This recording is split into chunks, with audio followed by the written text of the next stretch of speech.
और इसी के साथ हमारे साथ सहयोगी विजय पुजारी फोन लाइन पर जुड़ गए हैं। विजय, छत्तीसगढ़ के 11 सीटों पर मतदान होना है। 3 चरणों में ये मतदान होगा। 19 अप्रैल, 24 अप्रैल और 7 मई को छत्तीसगढ़ में मतदान होगा। 19 अप्रैल को सिर्फ एक सीट पर बस्तर में लोकसभा चुनाव में मतदान होना है। 24 अप्रैल को कांकेर और महासमुंद और राजनांदगांव में भी मतदान होना है। नक्सल एरिया में भी यहाँ मतदान होगा। आने वाले समय में क्या कुछ तैयारियां इस दौरान सरकार की तरफ से की जाएंगी, प्रशासन की तरफ से की जाएंगी, ये देखने वाली बात होगी। क्या कुछ तैयारियां अब चुनाव को लेकर के, क्योंकि चुनावी तारीखों का ऐलान को लेकर के पिछले लंबे समय से इंतजार किया जा रहा था, अब तारीखों का ऐलान हो गया है। आगे क्या कुछ तैयारियां देखने को मिल सकती हैं? जी बिल्कुल। 3 चरणों में छत्तीसगढ़ में 11 लोकसभा के सीटों पे चुनाव होने, लेकिन बस्तर में पहले 19 अप्रैल को जो है चुनाव होने हैं। जो नक्सल प्रभावित इलाका है वो इस इलाकों को देखते हुए, हालांकि कलेक्टर जो जगदलपुर कलेक्टर है, आज उन्होंने 5:30 बजे जो है मीटिंग रखी है और चुनाव के बारे में जो है सभी को बताया जाएगा। पत्रकार वार्ता भी रखी गई है।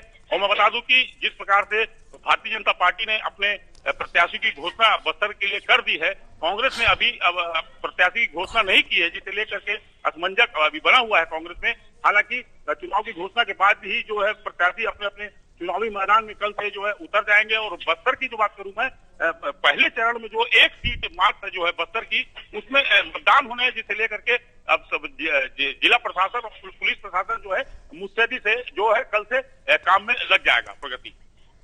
चलिए, बहुत बहुत शुक्रिया विजय, ये तमाम जानकारी हमारे दर्शकों तक पहुंचाने के लिए। तो 4 राज्यों में उपचुनाव भी होंगे, विधानसभा चुनाव भी होंगे, वहीं कुछ जगहों पर उपचुनाव भी करवाए जाएंगे। बता दें कि छत्तीसगढ़ की अगर हम बात करें तो यहां पर 19 अप्रैल, 24 अप्रैल और 7 मई को चुनाव होने हैं। 3 चरणों में छत्तीसगढ़ के चुनाव संपन्न कराए जाएंगे।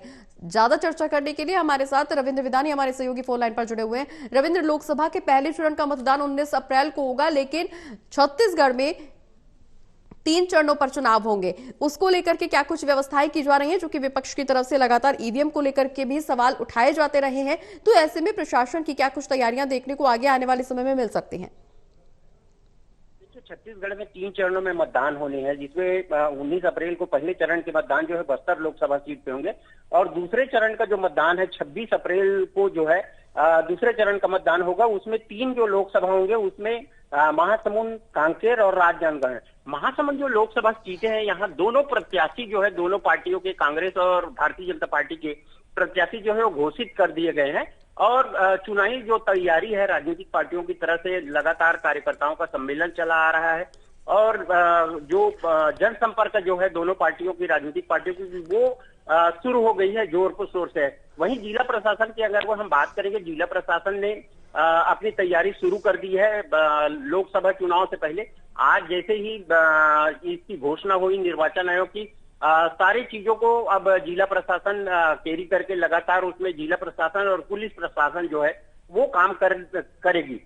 महासमुंद जो लोकसभा है उसमें 8 विधानसभा जो है वो आते हैं, और महासमुंद लोकसभा सीट जो है उसमें 3 जिले हैं, जिसमें महासमुंद, धमतरी और गरियाबंद। इन 8 जो विधानसभा है वो एक लोकसभा महासमुंद लोकसभा बनता है। और जो पिछला अगर कोई अभी आप चुनाव के दौरान की तैयारी देखेंगे तो जो लोकसभा चुनाव हुए हैं उसमें 4 सीट जो है वो भारतीय जनता पार्टी के कब्जे में रही है, और 4 जो सीट है वो कांग्रेस के कब्जे में रही है। और दोनों के मतदान का अगर कोई कैलकुलेशन करते हैं तो 9000 जो मतदान है लगभग, उससे कांग्रेस जो है वो पार्टी आगे रही। लेकिन 4-4 सीट दोनों में है, तो लिहाजा महासमुंद में जो दोनों पार्टियों की जो है वो टक्कर जो है वो बराबर की नजर आ रही है अभी।